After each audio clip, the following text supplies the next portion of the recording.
ako to. Hindi naman kasi magkakagano'n yung kung na-manage mo ng maayos dati yun. Na napakayabang mo talaga. Napakayabang nito. Ako naman at tanga ko naman dahil pinaniwala ako na totoo at bukas sa loob mo yung pagtulong mo. Ako na nga, tumulong ako pa mayabang. Wow! Kahit kailan kasi tingin mo sa tao, puro pera lang ang habol sa'yo. Eh, tumutulong ka lang naman para ipamukha sa amin na wala kami narating sa buhay. Ikaw meron. Magaling ka, di ba? Why are you taking it against me na may narating ako sa buhay? Why? Is it my fault? Na unlike you and Kuya, I chose to stay and study?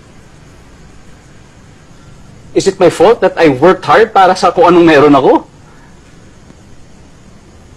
Is it my fault that I have the means to help you? Huh?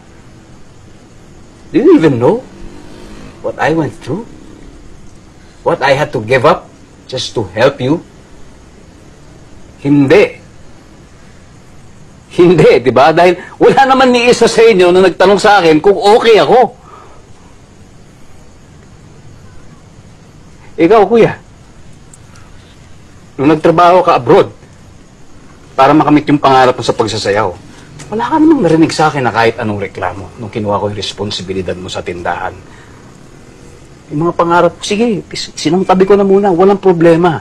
Bakit? Kasi walang maiiwan dito sa tindahan eh. Pareho wala kayo ni tatay eh. I just wanted to be a good son. I just wanted to be a good brother. To the point that I couldn't even be a father to my own son.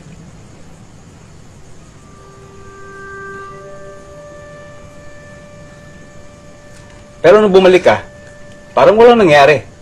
Ikaw pa rin ang magaling. Pero okay lang yun, dahil desisyon ko naman na umalis sa tindahan na yun eh. Alam mo kung bakit? Dahil pinakiusapan ako ni tatay na kailangan mo ang tindahan, na mas kailangan mo ang tindahan dahil ikaw may asawa at anak. Dahil ikaw, Kuya, may pamilya. Ako, wala. Kaya kayo lang naman ang meron ako. Kayo lang ang pamilya ko. But why is it that you always make me feel that I am the enemy?